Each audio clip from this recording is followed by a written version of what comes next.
الكشف الطبي التاني يوم بالتفصيل الممل. ركز معايا كويس قوي في الفيديو ده واحفظه عندك او اعمله داونلود لو انت تعرف تعمل داونلود من اليوتيوب دلوقتي. ركز معايا كويس قوي في كل تفصيله انا هقولها في الفيديو ده وما تملش، لان كل المعلومات وكل التفاصيل الممله هقولها في الفيديو ده ان شاء الله. اول حاجه، لو انت ان شاء الله عديت من الكشف الطبي اول يوم اللي هتكلم عنه فيديو بالتفصيل الممل في فيديو تاني ان شاء الله، انزل دلوقتي اعمل اشتراك وشغل زر الجرس عشان يوصلك اشعار بالحلقه ان شاء الله.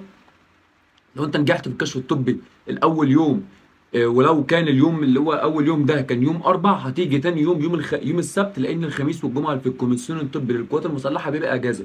فهتيجي يوم السبت تمتحن او تختبر كشف طبي تاني يوم. تاخد معاك ايه في اليوم ده لو انت لا قدر الله، او لو انت ان شاء الله ما كنتش او عديت الطبي أو طبي اول يوم من غير اي التماسات، فهتاخد معاك طبي تاني يوم تحسما لا قدر الله لو وقعت في عياده، يعني تاخد معاك في حدود 500 جنيه 400 جنيه، عشان لا قدر الله لو وقعت في اي عياده في اليوم التاني تنزل تحت تعمل التماس، ولو الدكتور موجود بتعمل التماس في نفس اليوم.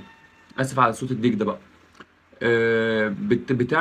بتعمل التماس، فتاخد معاك ايه تاني يوم طب بالتفصيل. تاخد معاك كاب، وتاخد معاك نضاره شمس، وتاخد معاك فلوس من 400 ل 500 جنيه. طب ايه لازمه الكاب وايه لازمه نضاره الشمس رغم ان الكاب اصلا ممنوع تلبسه جوه؟ انا هقول لك دلوقتي تلبسه امتى، وهقول لك تعمل ايه بيهم هما الاثنين دلوقتي. فركز معايا كويس قوي قوي في الحلقه دي ان شاء الله. طبي تاني يوم ده بيبقى عباره عن اربع عيادات بس. ايه هما الاربع عيادات يا كابتن احمد؟ الاربع عيادات دول بيبقى قاع العين، وبيبقى ضربات القلب، يعني قياس ايكو قلب يعني، ويبقى كعياده للقلب بيشوفوا نبضات القلب هل هي منتظمه، هل فيها حاجه او لا. والعياده الرابعه او الاخيره بيبقى سونار على على الكلى وعلى المعده، بيشوفوا بيتاكدوا من سلامه صحه الاعضاء الداخليه في المعده ومنطقه الكور عامه يعني. الاربع عيادات دول من العيادات الصعبه للاسف والعيادات التقيله، عشان كده هم مخلينهم 4 ايام، او مخلينهم الاربع عيادات كلهم في يوم واحد. ايه اللي بيحصل معاك بالتفصيل؟ بتخش زي اول يوم بتقلع الهدوم، بتقلع هدومك في اللوكر، وبتلبس السلاب الابيض بتاعك لو كنت لابسه تحت البنطلون بتاعك عادي. تلبس ايه وانت داخل الكليه؟ تلبس هدوم مريحه، ما تلبسش جينز، ما تلبسش قميص وبنطلون، ما تلبسش الحاجات دي عشان عشان تديك حريه كده، خصوصا لو انت عاين حاجه في الامانات، لانك انت هتطول في الامانات. فانا ارجح انك تكون لابس ميلتون، وتكون لابس تيشيرت رياضي خفيف، وتكون لابس كوتش خفيف رياضي، عشان اللي انت هتقلعه جوه هتقلع الحاجات دي كلها، فاكنك نازل ماتش يعني. تاخد ممنوع تدخل بكروكس، ممنوع تدخل بشبشب. شعرك لازم تبقى على نمره واحد، ده انك تكون محلوقه، الابطين محلوقين، العانه محلوقه حتى في اليوم الثاني تحسبا لا قدر الله او اي حاجه حصلت يعني. هو كده كده مش هيطلبوا منك انك تكشف جلديه او حاجه، لانك انت عديتها في اليوم الاول، بس تحسبا يعني لا قدر الله لازم تكون رايح نظيف. حاجه بقى حاجه ما حدش هيقولها لك، لازم تكون رايح وانت نظيف كليا يعني. ممنوع، بلاش يبقى فيه ريحه عرق، بلاش يبقى فيه اي حاجه، يستحسن انك تكون مستحمي قبل ما تنزل يعني. ليه؟ عشان ما تقرفش الدكتور فيرخم عليك. الحاجات دي بتحصل، بتحصل عادي.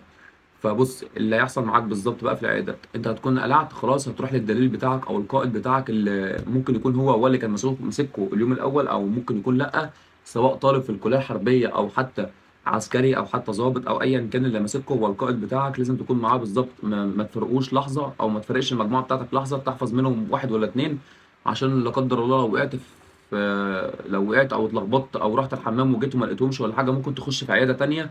فاحفظ المجموعه بتاعتك. انا هفترض انك انت هتدخل اول عياده هي الايكو قلب، يعني نعمل ايكو قلب.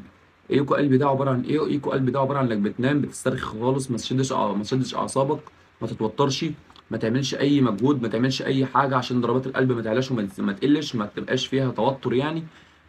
لانك انت ممكن لو انت متوتر ضربات قلبك ما تنتظمش، ما تكونش منتظمه، فيدوم مؤشرات ان قلبك ما فيش انتظام في ضربات القلب، فيبين لهم او يدوم ايحاء ان في مشكله في القلب عندك، وانت اصلا ما عندكش مشكله، وكده مشكلتك بس انك متوتر. فانا عايزك تسترخي خالص. هو العسكري اللي هيعمل لك الاشعه دي، العسكري اللي هيعمل لك الاشعه دي زيه زيك، ما فيش بني ادم زيه زيك يعني. ما تقلقش من حاجه، ما فيش اي حاجه تقلق. كل اللي عليك بس انك تهدى كده وتصلي على النبي، وان شاء الله اليوم ده هيعدي عليك بسرعه يعني، اليوم ده ما بيطولش. فنخش في المهم. بتعدي بتنام على السرير بيحط حاجات في قلبك كده، كبسولات صغيره متوصله بجهاز الايكو.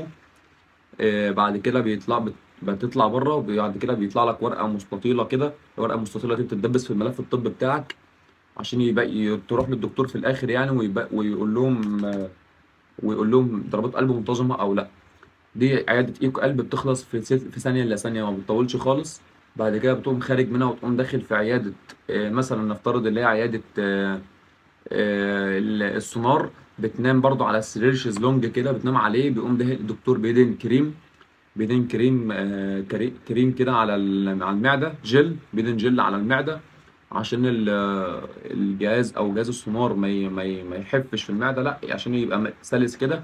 بيشوف جهاز السونار، هو جهاز السونار بالظبط بتاع الهواء الحوامل ده، بيشوف بيتاكدوا من سلامه الاعضاء الداخليه، بيتاكد من وجود كليتين، بيتاكد من وجود الاعضاء الداخليه سليمه 100%، ما فيش اي مشكله او اي حاجه.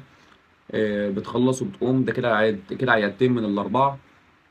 انا بقول لك صعبه من ليه ما بتطولش، هي صعبه لان النتيجه بتبقى رخمه ساعات، وممكن تنجح واحد او اتنين من كل خمسه. فانا عشان كده بقول لك صعبه، يعني مش بقول لك صعبه في المجهود، هي صعبه في النتيجه، صعبه في النتيجه بس. فبعد كده نفترض انك تدخل بعدها، هنخلي عياده قاع العين في الاخر دي لان دي موال.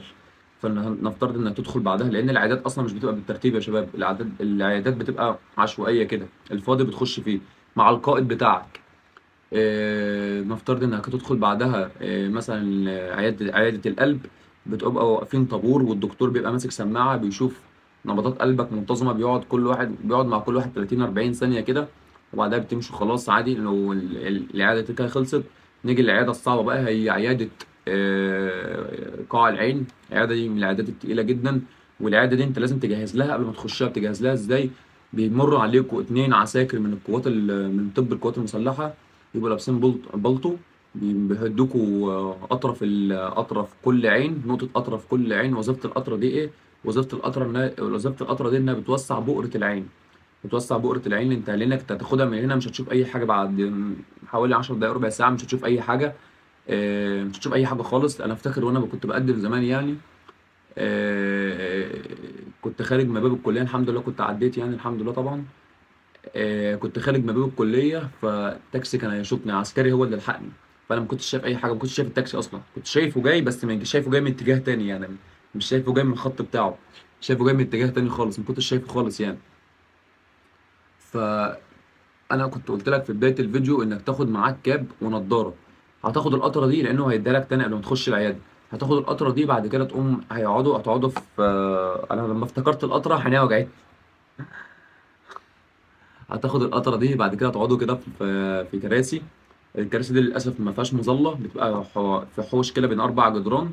ما فيهاش مظله للاسف، فهتلبسوا. انا ارجح انك من ورا العساكر كده تلبس النضاره وتلبس الكف فوقيها.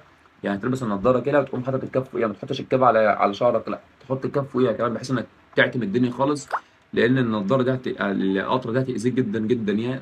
هو بيبقى اذى مؤقت يعني، هو عشان الدكتور هي لما تقعد على جهاز قاع العين، دي القطره دي ان هو وظيفتها بتوسع بؤره العين، فبيبقى الكشف ليه اوضح يعني. هل لو في استجماتيزم عالي بيتطلع، هل مثلا فيك طول نظر، قصر نظر، عامل عمليات قبل كده، الحاجات دي كلها الجهاز ده بيكشفها. فعشان كده بتبقى من العيادات الصعبه يعني عياده قاع العين. افتكر برضو ان انا كنت انا وثلاثه بس اللي ناجحين من ضمن 30 واحد في جهاز في عياده قاع العين دي. كنت انا وثلاثه بس اللي ناجحين، كنت انا الثالث بتاعهم يعني، من ضمن 30 35 واحد. فانا عشان كده بقول لك العياده دي صعبه للاسف، مش بقلقك، انا بقول لك العياده دي صعبه عشان تبقى عامل حسابك يعني. تبقى عامل حسابك في الحاجات اللي انا قلتها لك. لازم تكون معاك النضاره، الكاب، ال 300 400 جنيه او 400، خد معاك 500 جنيه. دول الحاجات دي لازم تعمل، لازم يكونوا معاك. ليه بقى انا قلت لك خد الفلوس معاك؟ عشان لا قدر الله لو وقعت في عياده من الاربعه دول، لو وقعت في عياده واحده بس، بتنزل تحت تعمل التماس، وغالبا هيبقى ب 300 جنيه. بتعمل الالتماس بعد كده بتعدي عادي كمان، وبتروح لو الدكتور بتاع الالتماس بتاع العياده بتاعتك موجود، بتعمل التماس في نفس اليوم. لو مش موجود بتجيله بكره، او بتجيله بعد بكره، او حسب ما العسكري يقول لك، بيكتب لك التاريخ على كارت التردد بتاعك. انت لو عديت الكشف الطبي تاني يوم انت كده اتقبلت. انا عارف انا بقول لك ايه، انت لو عديت كشف طبي تاني يوم مش اتقبلت، اللي هو دخلت الكليه. هيبقى قدامك كشف واحد بس، هو جهاز كشف بتاع كشف الهيئه. كشف الهيئه ده هو ده من الكشوفات المميته في كشوفات الكليه الحربيه او او الكليات العسكريه او الاكاديميه العسكريه يعني. الكشف الهيئه بس الوحيد اللي بيبقى من الكشوفات التقيله، فهي غالبا انت ما قدامكش اي كشف تاني صعب غير الاختبار الرياضي، وانت اكيد مؤهل رياضيا. لو بتقدم في القوات المسلحه او بتقدم في الكليه الحربيه فانت اكيد كنت مؤهل رياضيا يعني. فنفترض انك مؤهل رياضيا، فانت قدامك كشف واحد بس، هو كشف الهيئه. هو ده الكشف الصعب اللي هتقابله، بعد كده خلاص مفيش اي حاجه، والحمد لله وان شاء الله هتكون اتقبلت باذن الله. طيب نتكلم عن حوار التأهيل. أنا كنت عامل عرض لطلبة لطلبة بتقدم كليات عسكرية. العرض ده خلص للأسف، بس في أولياء أمور دخلوا ليا وقالوا لي يعني إن أنا أرجع العرض تاني. طيب الحمد لله هو العرض رجع تاني. لو أنت عايز تجهز للرياضي المتقدم أو تجهز للكشف الرياضي أو الاختبار الرياضي، كل اللي عليك بس إنك تبعت لي على رقم، في رقم واتساب تحت في الديسكريبشن أو صندوق الوصف. تبعت لي عليه كلمة تدريب، هبعت لك كل التفاصيل ونبتدي سوا التدريب إن شاء الله. لو انت هتقدم السنه الجايه او هتقدم السنه دي في الاختبار، لازم تجهز للاختبار الرياضي والرياضي المتقدم، لان في حاجه اسمها كشف الرياضي متقدم او اختبار رياضي متقدم. ده ما يقلش اهميه عن الاختبار الرياضي العادي. كل اللي عليك ده بس انك تبعت لي كلمه تدريب وتسيب الباقي عليا وعلى ربنا. انتظروني ان شاء الله في حلقه تانيه والسلام عليكم.